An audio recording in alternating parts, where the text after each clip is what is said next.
Hello everyone, स्वागत है आप सभी का आज के इस सेशन में। कैसे हैं सभी लोग? आई होप सभी लोग बहुत अच्छे होंगे।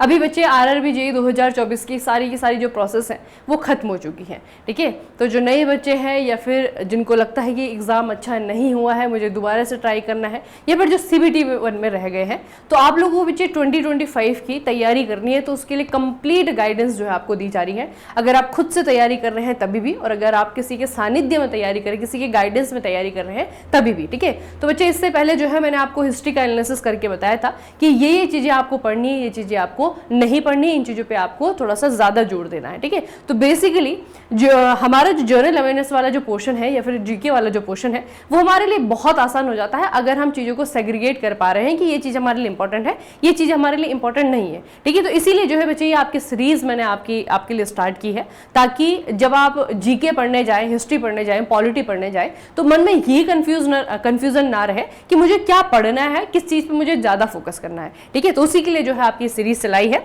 जिसमें पहले हमने हिस्ट्री का सब्जेक्ट किया और आज की वीडियो में हम करेंगे ज्योग्राफी का सब्जेक्ट। ठीक है, तो बच्चे ज्योग्राफी को हम एनालिसिस करेंगे और यहाँ पे आप लोगों को देखने को मिलेंगे कुछ इंपॉर्टेंट टॉपिक्स, जहां से हर साल और आरआरबी के हर पेपर में, ऐसा नहीं कि सिर्फ जेईई में, आरआरबी के हर एग्जाम में जो है यहाँ से क्वेश्चन आपको देखने को मिलते ही मिलते हैं। ठीक है, तो सबसे पहले जैसे देखते हैं आप लोग, एक टॉपिक है इंडिया का लोकेशन एंड फिजिकल फीचर। ज्यादातर जो है आपका फिजिकल फीचर में क्या चीजें आती हैं, जैसे कि आपका भारत में पहाड़ है, आपका रेगिस्तान है ना, यहाँ पे डाइवर्सिटी बहुत ज्यादा है, तो इसीलिए पढ़ने के लिए थोड़ा सा ज्यादा चीजें हो जाती हैं। ठीक है, आपका पठार कहाँ कहाँ पे है, आपका तट कौन कौन से राज्यों में है, कैसा तट का स्ट्रक्चर है, आपके पश्चिमी घाट, पूर्वी घाट, हिमालय हो गया, आपका उत्तरी भारत का मैदान हो गया। तो ये जो फिजिकल फीचर्स हैं इनके बारे में जो है बच्चे आपके क्वेश्चन बन रहे हैं। अब थोड़ा सा ये चीज देखना कि जब आप इस चीज के बारे में पढ़े तो थोड़ा सा अच्छे से पढ़े, थोड़ा सा डीप में पढ़े, क्योंकि बच्चे ये टॉपिक ऐसा है जो बहुत ज्यादा रिपीट होता है और अब यहाँ से जो है डीप क्वेश्चन बनना भी शुरू हो चुके हैं। ठीक है, तो थोड़ा अच्छे से बच्चे इन चीजों को आपको पढ़ना है। जैसे एग्जाम्पल के लिए एक यहाँ पे, ये तो खैर SSC का रिपीटेड क्वेश्चन उन्होंने यहाँ पे दिया था, अभी दिया था उन्होंने 2024 के CBT 1 में, कि मोलासिस बेसिन जो है इनमें से कौन से राज्यों में देखने को मिलेगा। ठीक है, ये इसका आंसर आपको मिजोरम है, कि मिजोरम में जो है आपका शिलोंग का पठार है, वहां पे जो है आपको मोलासिस बेसिन देखने को मिलता है। तो बेसिकली आपका पर्टिकुलर, मतलब अगर आप किसी पर्टिकुलर चीज के बारे में पढ़ रहे हैं, जैसे कि हमने पठार पढ़ लिया, अब सिर्फ इतने से काम नहीं चलेगा कि पठार जो है भारत में कहाँ कहाँ पे है। ठीक है, पठार की प्रकृति क्या है, पठार का लोकेशन क्या है, कि कहाँ पे वो लोकेशन है। ठीक है, अगर किसी पठार के बारे में कोई खासियत है तो वो भी जो है आपको पढ़ लेनी है। तो बेसिकली अच्छे से जो है इस फिजिकल फीचर वाले टॉपिक को आपको करना है। ठीक है, एग्जाम्पल के लिए मैं आपको कुछ टॉपिक बता रही हूँ, जैसे कि क्या यहाँ से अरुणाचल हिमालय के बारे में यहाँ से क्वेश्चन आया था। ठीक है, आपका जो है sequence of mountain ranges, Bharat में जितनी भी माउंटेन रेंजेस है, हिमालय तो बच्चा है ही है, लेकिन हिमालय के अलावा जो है आपका जो डेक्कन प्लेटू है, डेक्कन प्लेटू के आसपास जो आपके पठारी, जो आपकी पर्वत श्रृंखलाएं है, सतपुड़ा हो गया, विंध्य हो गया, है ना, उसमें आपकी छोटी छोटी और है। आप उत्तर पूर्व की देखेंगे, वहां पे आपका राजमहल है, गारो खासी जयंतिया है। तो जितने भी आपके माउंटेन रेंजेस हैं उनके बारे में आपको अच्छे से पता होना चाहिए कि इनकी लोकेशन यहाँ पे है। ठीक है, उसके बाद में आप देखेंगे तो डेजर्ट के बारे में, तो बेसिकली आपका रेगिस्तान है, मोलासिस बेसिन के बारे में है। तो ये आपका जो है थार डेजर्ट जो है बच्चे, आपका थार डेजर्ट जो है आपका, थार डेजर्ट रेगिस्तान है ना, भारत में जो है इकलौता आपका डेजर्ट एरिया है जिसको हम थार डेजर्ट कहते हैं।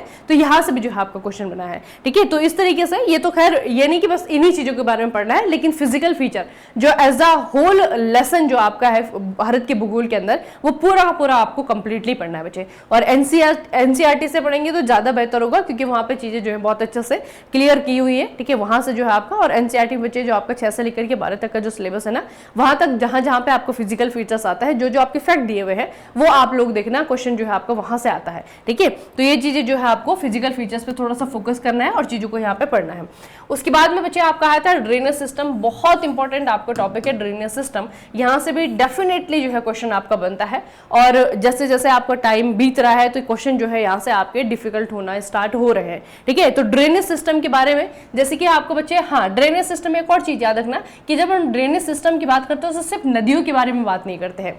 नदियों के ऊपर अगर जो ब्रिजेस बने हुए हैं, ठीक है, वो आपको पता होने चाहिए। नदियों के ऊपर जो आपके नेशनल वाटरवेज बने हुए हैं वो आपके पता होने चाहिए। नदियों पे जो आपके डैम बने हुए हैं, बांध बने हुए हैं, वो आपको पता होने चाहिए। ठीक है, तो ये बेसिकली जो है भारत का पूरा ड्रेनेज सिस्टम, और ड्रेनेज सिस्टम के भी जो है आपके उसके भीतर भी जो आपके टॉपिक्स आते हैं वो भी आपके इंपॉर्टेंस है। ठीक है, तो ड्रेनेज सिस्टम मतलब कि एज अ होल जो आपको ड्रेनेज सिस्टम टॉपिक है, ये नहीं कि सिर्फ नदियों के बारे में पढ़ दिया और आपका हो गया ना। तो उससे रिलेटेड जो आपकी चीजें हैं, जैसे कि आपका यहाँ पे रिवर्स और ट्रिब्यूटरी हो गया, आपका नेशनल वाटरवे 2 के बारे में पूछ दिया, आपका नेशनल वाटरवे के बारे में पूछ दिया, आपका लूनी नदी के बारे में पूछ दिया कि एपिफर्मल जो रिवर है एरिड जोन में भारत की वो कौन सी वाली है। तो इस तरीके से जो है आपका नदियों की विशेषताएं, वो नदी तंत्र जो कि आपके बहुत ज्यादा जो है आपके पढ़े नहीं जाते हैं। जैसे बचे 3 तो बहुत इंपॉर्टेंट आपके जो है नदी तंत्र है। सिंधु नदी का जल तंत्र हो गया, आपका गंगा नदी का जल तंत्र हो गया, आपका ब्रह्मपुत्र का नदी का जल तंत्र हो गया। ठीक है, ये 3 तो है ही इंपॉर्टेंट, लेकिन इसके अलावा जो है आपका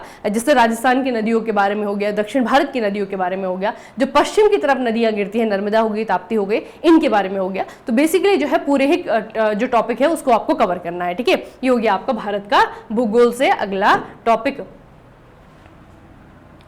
उसके बाद में देखेंगे यहाँ पे आपको क्लाइमेटिक रीजन। अब यहाँ से इस बार उन्होंने अच्छे क्वेश्चन पूछे हैं CBT 1 में। ठीक है, लेकिन क्लाइमेटिक रीजन बच्चे मैं आपको बताऊं तो यहाँ से भी क्वेश्चन जो है आपका आता है। ठीक है, क्लाइमेटिक रीजन में जो है आपका एक तो क्लाइमेट ऑफ इंडिया है, और दूसरा जो है बच्चे यहीं से यहाँ पे आपका क्लाइमेट ऑफ इंडिया है, और एक आपका जो है यहीं से जो इंटरनेशनल या फिर कह सकते हैं कि जो आपका वर्ल्ड ज्योग्राफी है। ठीक है, वर्ल्ड ज्योग्राफी से, क्योंकि क्लाइमेट में जो है आपका तूफान भी आ जाते हैं, जो आपकी पवनें हैं, हवाएं हैं ना, वो भी आ जाता है। तो उसी में जो है आपको सारी की सारी चीजें आपको पूछी जाती है ना। क्लाइमेटिक जो क्लाइमेटोलॉजी है बेसिकली उससे रिलेटेड, जैसे कि आपके बायोम क्षेत्र है, कहाँ पे जैसे टुड्रा वनस्पति है, जो घास के मैदान है, वो सारे का सारे इसी के अंदर आता है। तो क्लाइमेटोलॉजी जो है आपका ये इंडिया के लिए भी, और इसका आपका वर्ल्ड ज्योग्राफी से भी कुछ हिस्सा आपका एग्जाम में पूछा जा रहा है। ठीक है, तो वो थोड़ा सा उस पर फोकस करना है। उसके बाद आपका भारत के नेचुरल वेजिटेशन और वाइल्ड लाइफ की बात करें तो एक ऐसा टॉपिक है जो कि आपको एनवायरनमेंट में पढ़ना है, क्योंकि आप RRB जे दे रहे हैं तो एनवायरनमेंट आपका वहां पे इंपॉर्टेंट टॉपिक है, और ये आपको जो है भारत के भूगोल में आपका आ जाता है ना। तो ये टॉपिक आपका दोनों जगह से कवर हो जाता है। इंपॉर्टेंट नेशनल पार्क कहाँ से है, इंपॉर्टेंट नेशनल आपकी वाइल्ड लाइफ सेंचुरीज कहाँ पे है, टाइगर रिजर्व के बारे में पूछा जा सकता है। ठीक है, करंट अफेयर में भी आपका यहाँ से क्वेश्चन आ सकता है। ठीक है, तो ये वाला जो टॉपिक है ये आपके 2 सब्जेक्ट में कंबाइन है, और दोनों जगह पर इंपॉर्टेंट है, भूगोल में भी और दूसरी जगह आपका जो एनवायरनमेंट आप पढ़ते हैं वहां पर भी। ठीक है, तो बायोस्फीयर रिजर्व के बारे में हो गया आपका। यहाँ पे देखिए बच्चे कश्मीरी स्टैग पूछा हुआ है, कौन सी वाइल्ड लाइफ सेंचुरी मिलता है, दंचिगम नेशनल पार्क है जम्मू कश्मीर में। ठीक है, वहां पे मिलता है। तो इस तरीके से जो है आपका यहाँ से एनवायरमेंटल जियोग्राफी बेसिकली हम इसे कहेंगे ना, दोनों ही जगह जो है आपका इंपॉर्टेंट होगा, एनवायरमेंट में भी और आपका जियोग्राफी में। ठीक है, तो भारत के भूगोल में कुछ ऐसे टॉपिक हमने देखे जहां से क्वेश्चन आपका डेफिनेटली बनता ही बनता है, और जब आप पढ़ने बैठते हैं अपनी किताबों को लेकर के तो कुछ मोस्ट इंपॉर्टेंट टॉपिक हैं जो आपको पढ़ने ही पढ़ने बच्चे। ठीक है, इनको बिल्कुल भी मिस आउट मत कर देना। फिजिकल फीचर्स ऑफ इंडिया, एक आपका क्लाइमेटोलॉजी जो कि वर्ल्ड ज्योग्राफी का भी हमें जो है यहाँ से वो लेना है, मतलब सिर्फ भारत का नहीं, वर्ल्ड ज्योग्राफी की भी जो चीजें हैं क्लाइमेटोलॉजी में वो थोड़ा सा हमें पढ़नी है। ठीक है, और उसके अलावा जो है एक मैंने यहाँ पर नहीं लिखा है वो है आपका ड्रेनेज सिस्टम।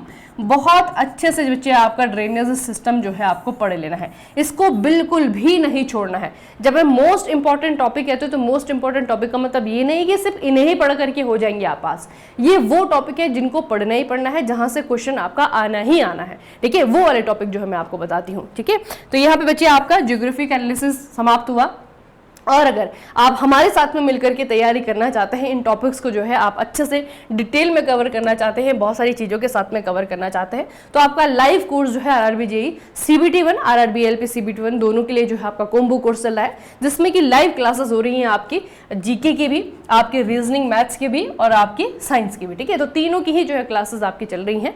आपको अगर गाइडेंस के साथ में पढ़ना है या फिर खुद से पढ़ना है तो उसके लिए मैं आपको यूट्यूब पे बिल्कुल फ्री गाइड कर रही हूँ। ठीक है, जिसमें आपको इंपॉर्टेंट टॉपिक आपको बताया जा रहा है कि ये टॉपिक आपको पढ़ने हैं, ये टॉपिक आपके बहुत जरूरी है। ठीक है, और वही टॉपिक अगर आपको हमारे गाइडेंस में पढ़ने हैं तो आप जो है ये कोर्स परचेस कर सकते हैं। मिकिडजी मैकेनिकल मोबाइल एप्लीकेशन है, वहाँ पे जाएंगे, वहाँ पे जो है आपको लाइव कोर्स का ऑप्शन देखने को मिलेगा। ठीक है, तो चलिए बच्चे आज का जो एनालिसिस है ज्योग्राफी का वो यहीं पर समाप्त करते हैं, और ये जो आपकी सीरीज है ये चलती रहेगी। जो भी इंपॉर्टेंट टॉपिक आपके GK में है और जो बच्चा जीके की बुक खोलते ही बड़ा ही कंफ्यूज हो जाता है कि क्या पढ़ना है क्या नहीं पढ़ना है, उनके लिए थोड़ा सा मैं रास्ता आसान करने की कोशिश कर रही हूँ कि आप लोग जब किताब खोल के बैठे तो कंफ्यूजन कम से कम ना हो। आपको पता हो कि RRBJ अगर मुझे देना है तो ये टॉपिक है जो कि मुझे पढ़ने ही पढ़ने हैं, जिनको मुझे बिल्कुल भी नहीं छोड़ना है। तो जब आप शुरुआत कर रहे होते हैं ना, किसी चीज की तैयारी की शुरुआत कर रहे होते हैं, तो कम से कम इन टॉपिक से ही करें, ताकि जब आप बाद में रिवाइज करने जाएंगे या फिर डीप में थोड़ा पढ़ने जाएंगे तो ये चीजें आपको पहले से ही पता हो कि हाँ ये मैंने पढ़ा हुआ है, ये मैंने पढ़ा हुआ है। ठीक है, चलिए फिर आज का सेशन को यहीं पे समाप्त करते हैं, मिलते हैं दूसरे सेशन में। तब तक के लिए पढ़ते रहिए, बढ़ते रहिए, अपना खूब सारा ख्याल रखिएगा। आप सभी का बहुत बहुत धन्यवाद।